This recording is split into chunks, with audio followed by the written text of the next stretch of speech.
Hello and welcome to AIHR Live. I'm Eric van Vulpen and with me is Dave Millner. Hi Dave, how are you doing? Hi, I'm fine, Eric, thanks. Fantastic. Today we're going to talk a bit about HR analytics.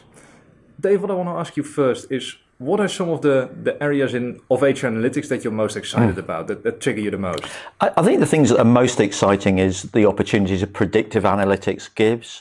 I think particularly when you're able to draw on, past information and data that then starts to shape the opportunities in terms of what if we did this, that could happen. And for me, I think that's the most exciting, because I think to then put that into a business context and to bring that to life, starting to say, if we recruit in this way or we develop in this way, it will bring us this from what we're projecting. That for me, I think, is a really exciting opportunity that will take time for HR to get its head around, but I think that's really exciting. Yeah, and I agree, and I think it will take quite some time for HR to wrap its head around it, because there's still a lot of talk about predictive analytics and everything it can do. But what you see in practice is that a lot of organizations are still at a basic or an advanced reporting level, not even thinking about making predictions, even though all the value in the end is in making predictions and knowing what's going to happen in the future. And I think it comes down to data quality, which we've always talked about as being an issue.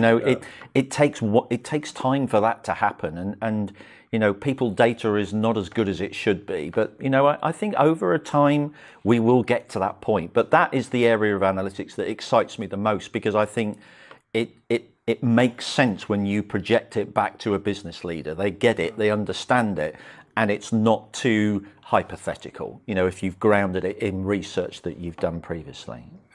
Now, it's interesting that you also mentioned data quality, because something I've been very excited about in the last few months is how you can adjust your HR systems in a way that you can ensure that the data will come out having a higher quality. Like very simple things like certain mandatory fields that some business partners or some administrative people in HR just don't put any data in because they don't have the data, but it's a mandatory field, so they have to put in a 0 or a 1, and you get a big row of messy data. I think that's also something that excites me very, very much, the data integrity and how you can maintain a high quality of data through just smarter system design. Yes. No, I think you're right. And I think also that getting the HR practitioners to be a little bit more numerically orientated and understanding the implications of what their decisions are having on that data set, I think is important. But it takes time, and you probably didn't join HR because you like data in technology and analytics. So it will take a little bit of time for people to understand that we're not trying to transform you into another finance person, for want of a better word. Yeah. So one of the areas that a lot of people are very excited about lately has been O&A, Organizational Network Analysis. What's your thought about? What are you thinking about? Is it a bit overhyped? Is it something that has tangible benefits for the business? What is your view on this? Yeah, there's been a lot of noise about it, and I think it's got definite benefits, particularly when we're looking at things such as mergers, such as collaboration, and trying to break down why is this not happening and why should we be doing things differently. So I do think that O&A can help in that respect. I'm just wondering whether it's a little Big Brother is looking at you. I'm just a little concerned about that, perhaps. And I'm just worried that people might get seduced by the sexy, new stuff, when I think there's a lot of work that HR's got to do to get the basics right. Whether it's reporting, metrics, advanced reporting, predictive. I think all of those sorts of things we really need to focus on. I don't want them to get distracted by O&A, but I also don't want them to forget that is an opportunity to give you a different lens through which to look at the way that people do things. I guess my word of caution is that complex analysis doesn't always give you, complex and sophisticated outcomes. So we just need to be, I think, mindful of what it can do, and also, is it really the right thing for you to be focusing on? Yeah. No, I think that's an excellent point, and something that, you have the analytic maturity model, and they say you have your simple or your descriptive analytics, and then your advanced analytics, and then you go to predictive analytics. That's at the higher level of maturity. Well, some business questions you can just simply answer without needing that higher maturity level, which implicitly says like, hey, it's more mature, it's a better version, even though you might not even need it. And who's to say in 3 or 4 years' time, with this sort of cognitive smart technology, who's to say that, you know, maybe a lot of that routineness will be done for us, which that would be amazing, you know, but I think we're a long way away from it. But, you know, nevertheless, we've got to be mindful that hopefully one day we will be in that position. Yeah, that would be very interesting. Yeah.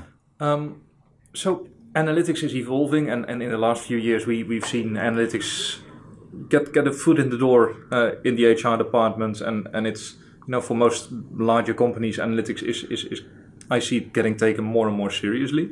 Do you see analytics going to the heart of the organization? Is analytics going to be a core part of HR? I think it's going to be a fundamentally important part. I don't think it is the center of everything for HR. I personally think there are 3 elements that derive and shape the future of HR. I think one is certainly the data and analytics. It's an important part of the jigsaw. I think technology is a critical part, because that's the thing that will feed us with data, with insights, with information, and provide an experience that employees will say, wow, this is almost like being at home type of thing. And I think the third, and probably the most important, is the capability of the HR practitioner themselves. You know, it's pointless having great analytics, great technology, if the HR practitioners are still operating in a rather more old-fashioned, you know, second-class citizen, partner-orientated way. I think they've got to be regarding themselves as thought leaders. They've got to be challenging the business and driving them in a direction that will add value. And I think those 3 elements complement each other, but I don't think you can do one without the other. That's my take on it. That's interesting, because those 3, I think, are the key enablers to everything you do in HR. Yeah. Technology is maybe the most massive enabler. So is the data that feeds into the output of the technology should be the data that feeds into the algorithms and the process of making smarter decisions. And the capabilities are really, hey, what do you do with the technology? What do you do with the data? And how do you implement the policies in HR? And how do you bring them to fruition and get the most of out of them? And I think the digital transformation and the digital agenda is definitely raising its head and giving CHROs who've been talking to me been saying, do you know what, I think we may need to do something to help our HR practitioners on that journey, because it's not going to be simple. You know, it's about change, it's technology, challenging, you know, really promoting, looking at the outside and bringing some new ideas. So it's a really complicated role that HR has, both today and tomorrow.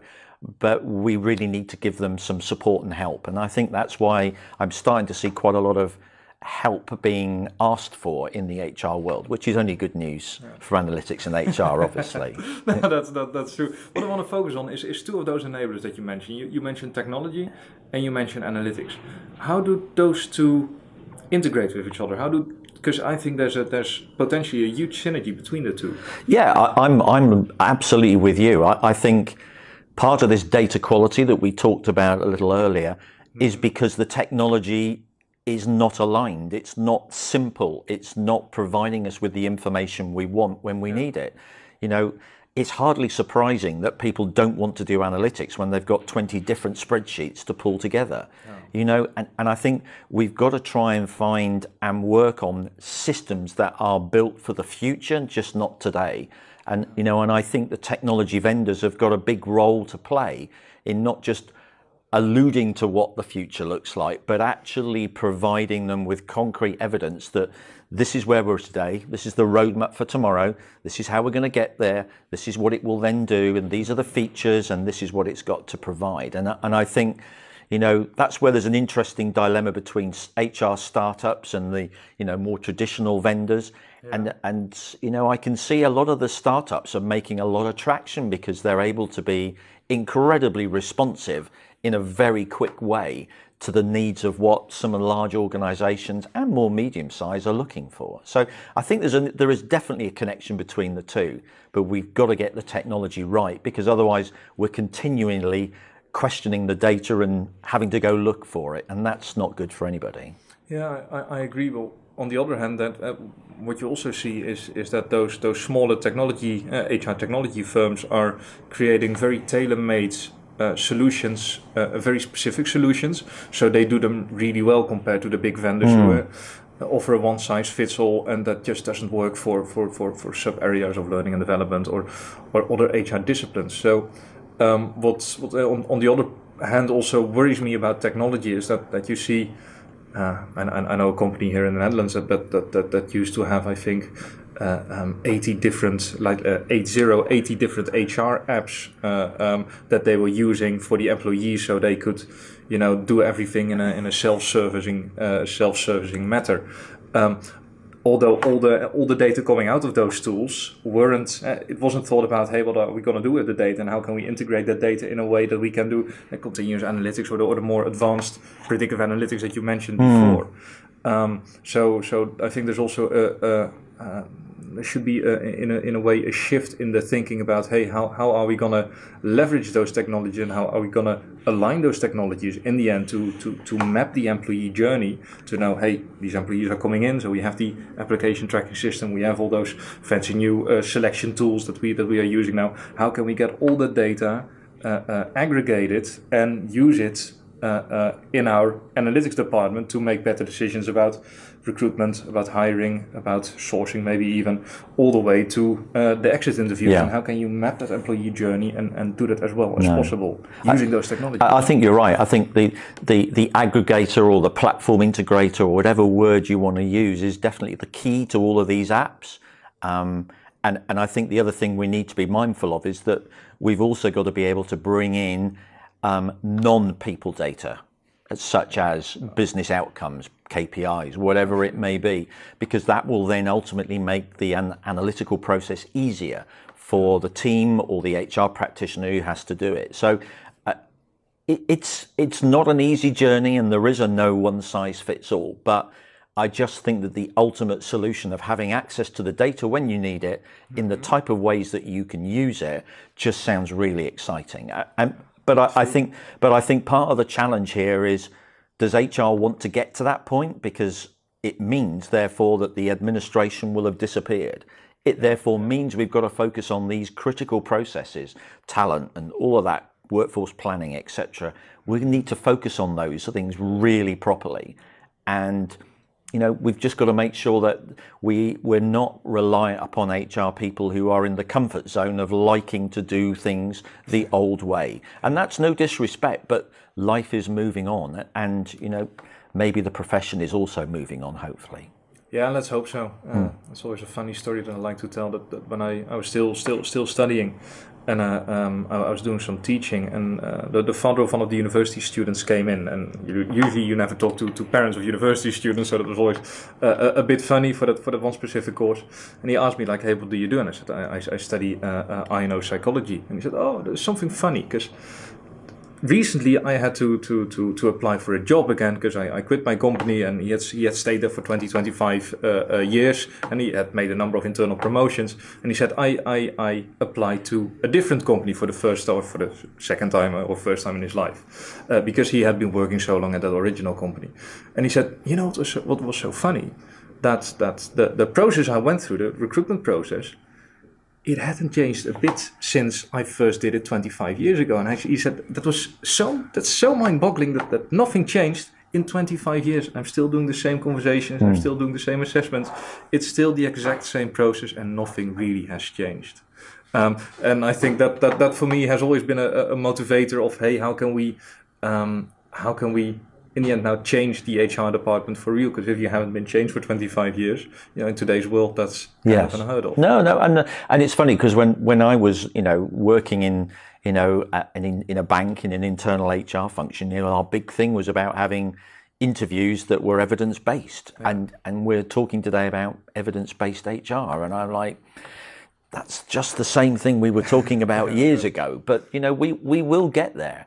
But I think there is a big education piece we've got in terms of how do we get line managers to understand that this is a better way of doing things. And I think I'm not sure we've really actively focused on how we can educate leaders and managers about why we believe this is the best way to do it.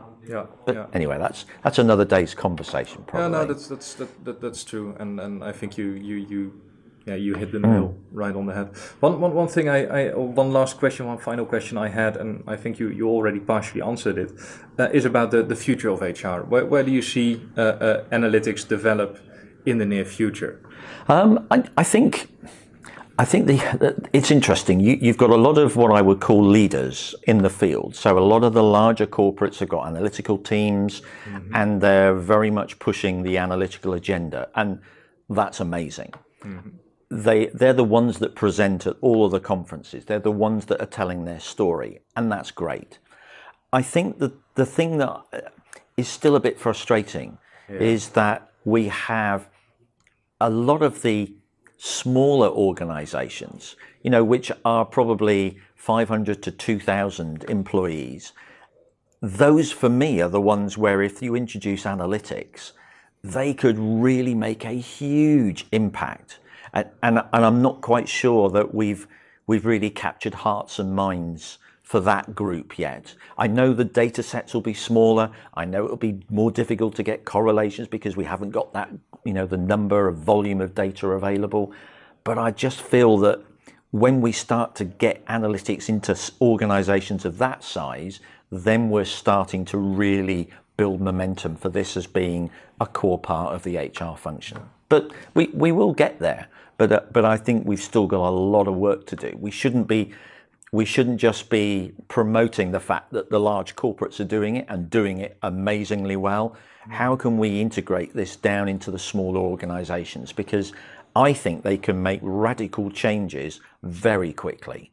And I'd just love to see analytics driving that within their organizations. Yeah, that's interesting. We see a similar thing on the website where we get a lot of traffic on the pure HR analytics terms, where people want to know about predictive analytics and how to do it.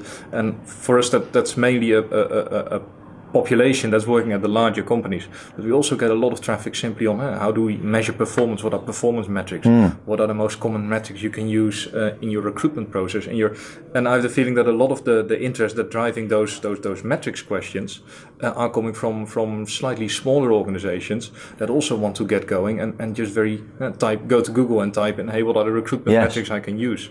So yeah, I definitely think that's a next step of the analytics evolution, in a sense of, hey, how can we bring maybe not necessarily analytics, but at least a data-driven approach to smaller companies as well. No, definitely. It's all about the evidence and the data that you've got to back it up. So it is important, please don't get me wrong, but I think it's more than just the analytics and data. I think if we get that technology right and get the HR people thinking and behaving in a different way, that for me are the three elements that will really drive the future of HR.